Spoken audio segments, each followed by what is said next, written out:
And what we've seen is really a lot of banks trying to up the ante. Morgan Stanley in October 2006 announced that they were going to invest $3 billion solely in carbon projects.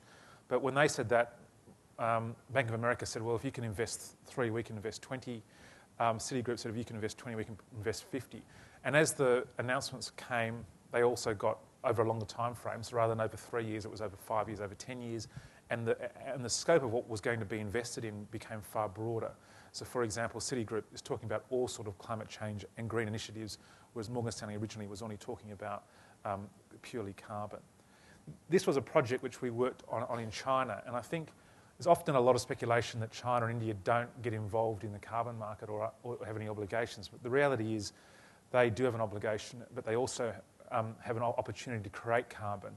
And China has become the most heavily regulated market for carbon, to the extent that if you want to do a carbon project in China, there's a floor price that's set. You've got to be approved as a buyer. The contracts have got to be approved.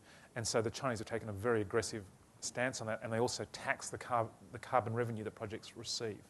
And a number of other countries like Vietnam and Ukraine are now following those sort of taxation and minimum floor price policies. Just very simply, this was a project in China which was it was producing the greenhouse gas HFC-23, very potent greenhouse gas. The World Bank went in and negotiated with 2 plants side by side to put a catalyst on the stack to knock out the emissions.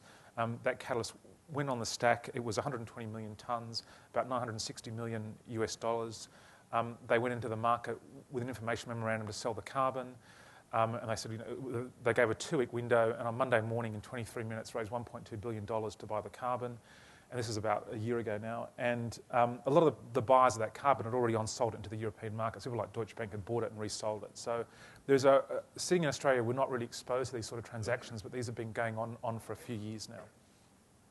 As Robert mentioned, a lot of corporates are now looking at who are not covered by these obligations are saying, well, there's a lot of expectation that we'll do things.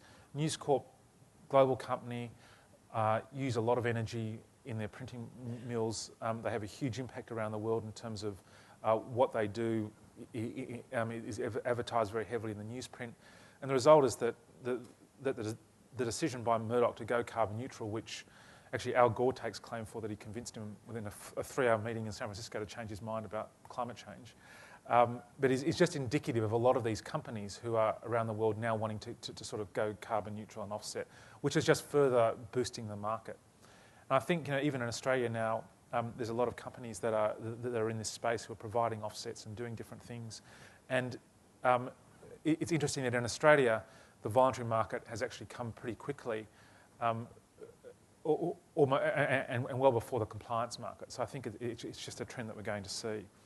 So in conclusion then, what we've got is, I think as I said at the outset, we're on the verge in Australia of a significant market taking place. The legislation is coming very, very quickly.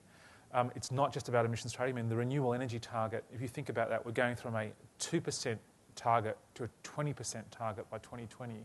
Will be significant investment in the renewable sector in Australia, and the carbon market here is going to grow very quickly. And I think the really interesting thing is, what shape will that market take, and to what extent will we link with the global market? And I think Anthony and Jennifer will talk a bit more about that. Thank you.